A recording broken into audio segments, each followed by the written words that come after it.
You know, confidence. Confidence is the key. Hey guys, and welcome to my channel, the Bronson Sky Library. So today I'm going to be doing my wrap-up for the months of November and December. And I know, it's already 2024, it's January, and this video is late, I know.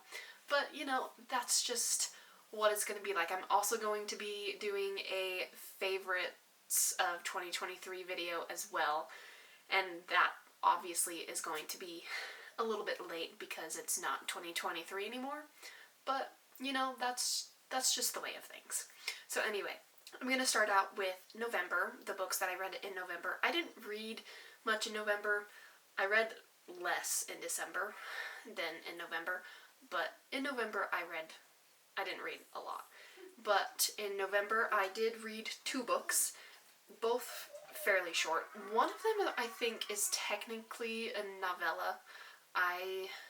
It's like short enough, right? It's like that big, so yeah, I'm pretty sure it's a novella. But the first one that I read was What Moves the Dead by T. Kingfisher, and this was my first horror novel that I've read, or novella that I've ever read. I was trying to read Pet Sematary, and I read a good little chunk of it, not a whole lot, and I was really enjoying it, but for some reason my mood changed, and I just didn't want to read it anymore. It's a soft DNF at this point. I do want to pick it up again, but this one was my very first, like, horror novel that I've, like, read from start to finish, and it was great. I really enjoyed it. I really enjoyed T. Kingfisher's writing, and it's beautiful writing, and I think the thing that this book did best was making me want to read more of her works because of how well she writes. She's an intriguing writer, and I hear that she's very good in the multiple genres that she writes, because she writes in multiple genres. I think she writes horror, she does fantasy, I think she even does like contemporary as well. So she's crazy.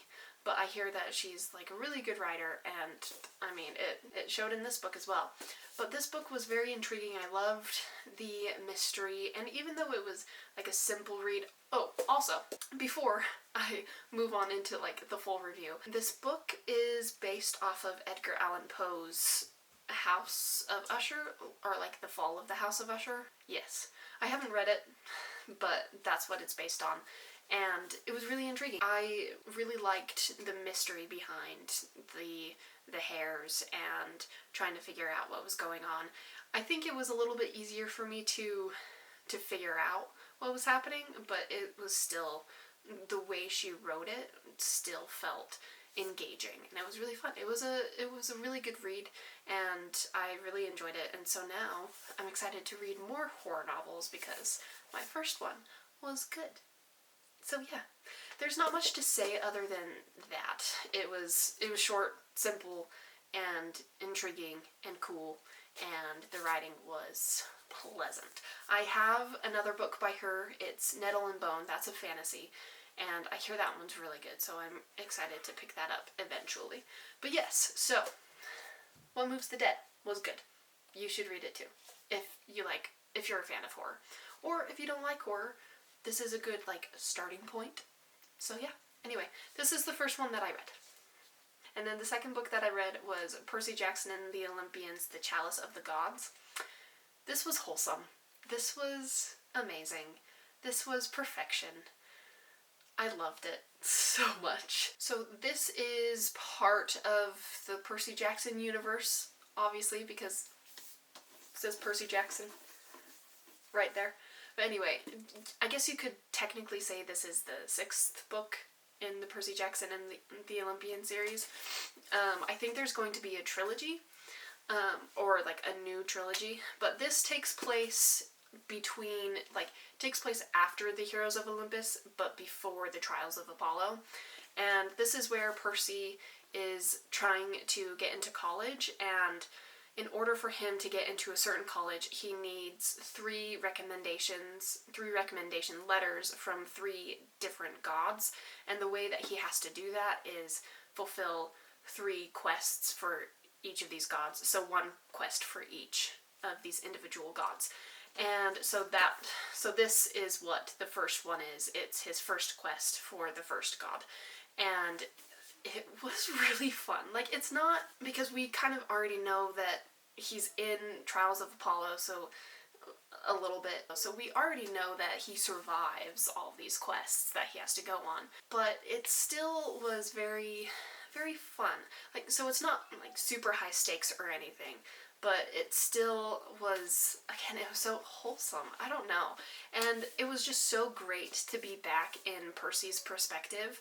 Like, we didn't get, at least I didn't get enough of Percy in the Heroes of Olympus series. I think he was very underutilized in that series.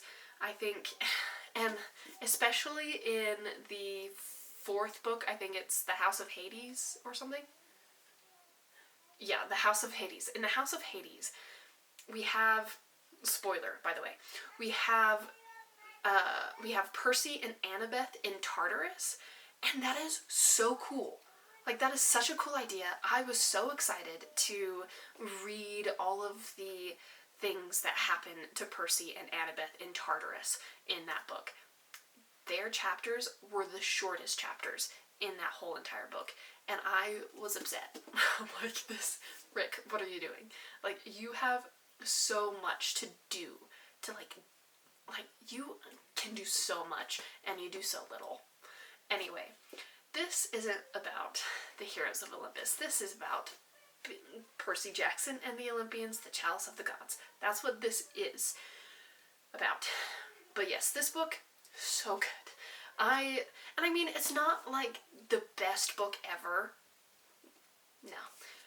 But it was wholesome and fun, and I loved getting back into Percy's perspective and reading his humor, and and it's an older Percy. He's like, is he 17 in this? Anyway, I love getting an older Percy instead of the, like, younger version of Percy. Anyway, I really enjoyed this book. It was just wholesome and sweet. I don't know. That's all I can say. It was just wholesome and lovely and exactly what I needed. And I can't wait until, I'm pretty sure it's going to be a trilogy, because he has 2 more quests to fulfill in order to get into college.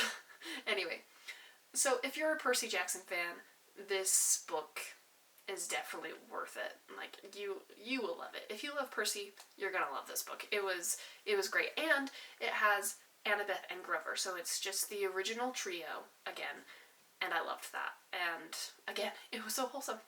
Read it, please. If you want wholesome, you should read that book. So yeah, anyway, that was the second book that I read in November. Alright, and then the first and last book that I read in December was Defiant by Brandon Sanderson. So this is the 4th book in the Skyward series. There's Skyward, then Starsight, then Cytonic, and then Defiant. And Skyward was probably one of the best installments in the series, and then I didn't love Starsight, but I didn't hate it.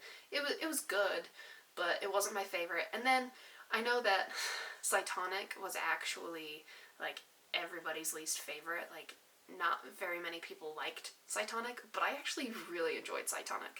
I'm like one of the very few that actually liked Cytonic, but Defiant blew, like, Cytonic and Starsight, like, out of the water. This one was back to Skyward level, because I remember, like, Skyward was still the book to beat, because Cytonic definitely wasn't as good as Skyward, and neither was Starsight. So yeah, I was just waiting for a book like Defiant to be back on Skyward level, because Skyward was so good and so fast-paced, and you were always, like, on the edge of your seat while reading Skyward.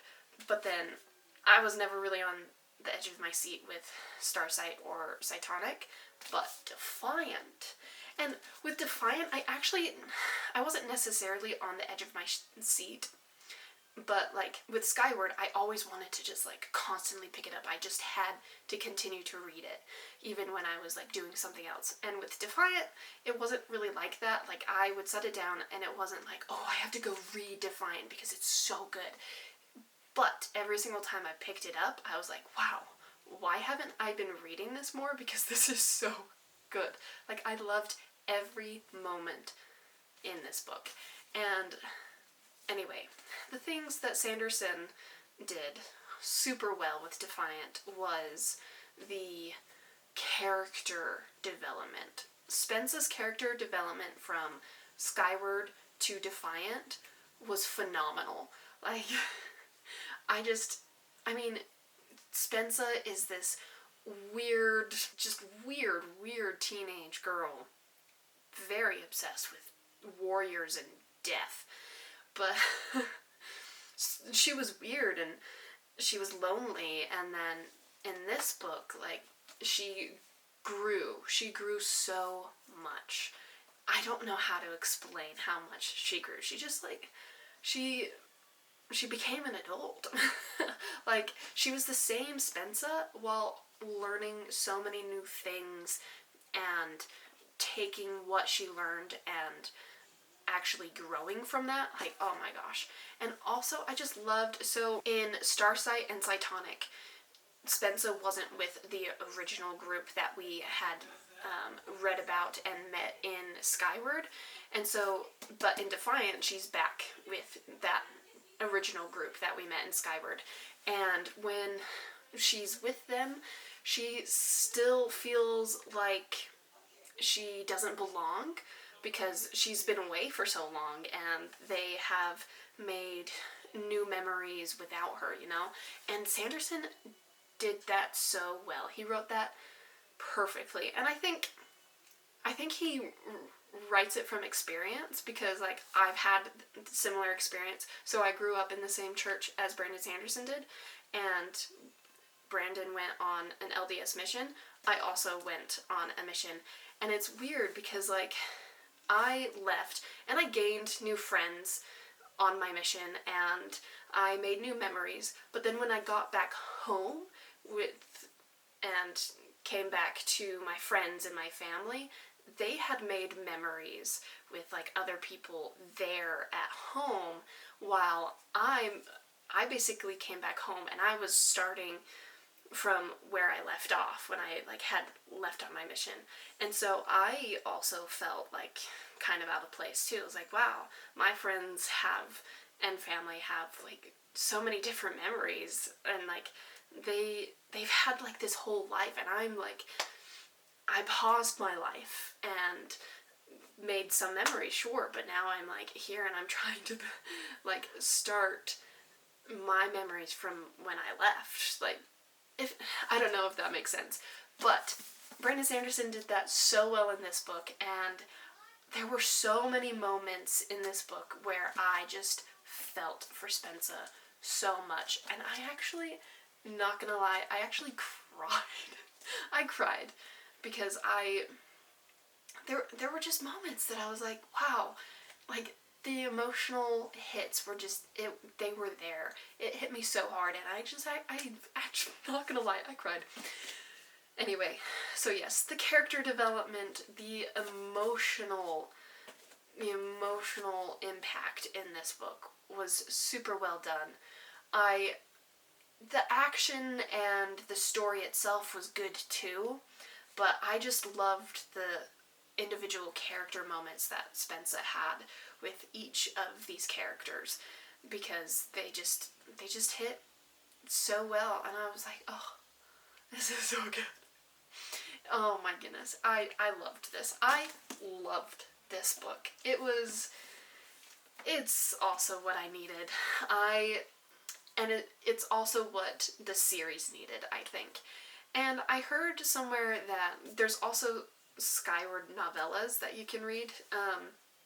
I actually haven't read those novellas, but I heard from someone, they said that they felt like the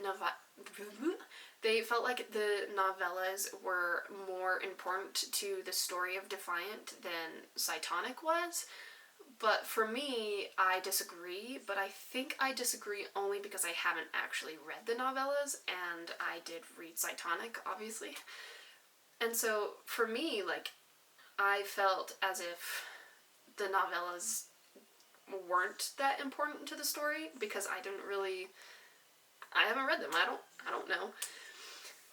But, so, for me, I feel like he did a really good job with, like, explaining things to the point that it makes it super easy to understand, where, like, you don't have to read the novellas if you don't want to. At least, personally for me, because I haven't read the novellas, and this book still made complete sense to me. So anyway, I think he did a good job with that, but others might disagree with me. Especially the ones who have read the novellas. They probably are like, no, the novellas are important. But for me, they just weren't. Because Sanderson, to me, I felt, did a good job at explaining things. Because, I mean, I'm technically in Spence's shoes without reading the novellas, right? Because Spence wasn't there during the novellas. Because they're about other characters other than Spence. And so, I'm kind of in... Like, if you haven't read the novellas, you're in Spence's shoes, and this is first person Spence for the most part. And so, yeah, anyway, I think I'm just rambling at this point, but yes.